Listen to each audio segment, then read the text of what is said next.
morning, welcome to Aaron Mills Town Center. 3, 2, 1, take 2. Good morning, welcome to Aaron Mills Town Center, the home of the world's largest permanent point-of-purchase video wall installation. My name is Calvin Fluke, and I'm your video host all day here at EMTV. I want to take this opportunity to extend a very special and warm welcome to the film crew from Necessary Illusions. We've got an excellent lineup of television programming for you today, so let's get on with it. So how long have they been working on this documentary? Gosh, they've been working on it, I don't know how long, but I know every country I show up, they're always there. They're there, huh? Yeah, they were in England, they were in Japan, all over the place. Jeez. They must have 500 hours worth of tape by now. But they put together a real doozy when they're done, huh? I can't imagine who's going to want to hear somebody talk for an hour, but I guess they know what they're doing. So where are y'all from? Florida! Florida? Yeah. Y'all talk like a chorus. We're making a film about Noam Chomsky. Does anybody know who Noam Chomsky is? No.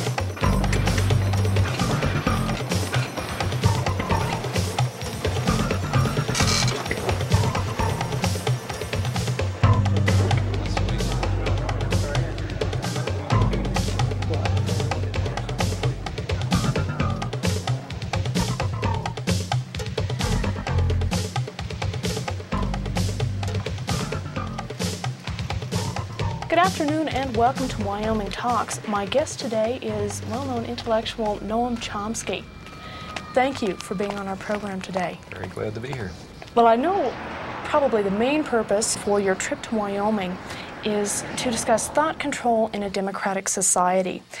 Now, I'd say I'm just Jane, USA, and I say, well, gee, this is a democratic society, and what do you mean thought control? I make up my own mind. I create my own destiny. What would you say to her? Mm-hmm. Well, I would suggest that Jane take a close look at the way the media operate, the way the public relations industry operates, the extensive thinking that's been going on for a long, long period about the necessity for finding ways to marginalize and control the public in democratic society. But particularly to look at the evidence that's been accumulated about the way the major media, the sort of agenda-setting media, I mean the national press and the television and so on, the way that they shape and control the kinds of opinions that appear, the kinds of information that comes through, the sources to which they go, and so on. And I think that Jane will find some very surprising things about the democratic system.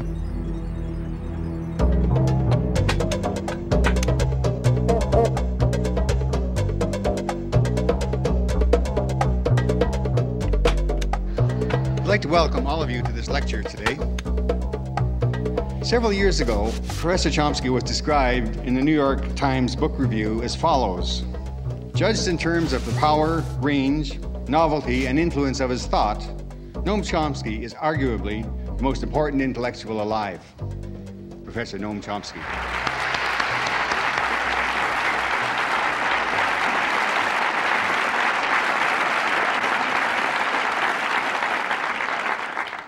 I gather there are some people out behind that blackness there, but if I don't look you in the eye, it's because I don't see you. All I see is the blackness. Perhaps I ought to begin by reporting something that's never read. The line about the arguably the most important intellectual in the world and so on comes from a publisher's blurb, and you also always got to watch those things, because if you go back to the original, you'll find that that sentence is actually there. This is in the New York Times. But the next sentence is, since that's the case, how can he write such terrible things about American foreign policy? And they never quote that point. But in fact, if it wasn't for that second sentence, I would begin to think that I'm doing something wrong. And I'm not joking about that. It's true that the emperor doesn't have any clothes, but the emperor doesn't like to be told it. And the emperor's lapdogs, like the New York Times, are not going to enjoy the experience if you do. Good evening. I'm Bill Moyers. What's more dangerous, the big stick or the big lie? Governments have used both against their own people. Tonight I'll be talking with a man who has been thinking about how we can see the developing lie. He says that propaganda is to democracy what violence is to a dictatorship, but he hasn't lost faith in the power of common people to speak up for the truth. You have said that we live entangled in webs of endless deceit, that we live in a highly indoctrinated society where elementary truths are easily buried. Elementary truths such as? Such as the fact that we invaded South Vietnam, or the fact that we're standing in the way of significant, and have for years, of significant moves towards arms negotiation, or the fact that the military system is to a substantial extent, not totally, but to a substantial extent, a mechanism by which the general population is compelled to provide a subsidy to high-technology industry. Since they're not going to do it if you ask them to, you have to deceive them into doing it. I think there are many truths like that, and we don't face them. Do you believe in common sense? I mean, you're absolutely. You do? I believe in Cartesian common sense. I think people have the capacities to see through the deceit in which they're ensnared, but they got to make the effort. Seems a little incongruous to hear a man from the ivory tower of Massachusetts Institute of Technology, a scholar, a distinguished linguistics scholar, talk about common people with such appreciation. I think that scholarship, at least the field that I work in, has the opposite consequences. My own studies in language and human cognition demonstrate, to me at least, what remarkable creativity ordinary people have.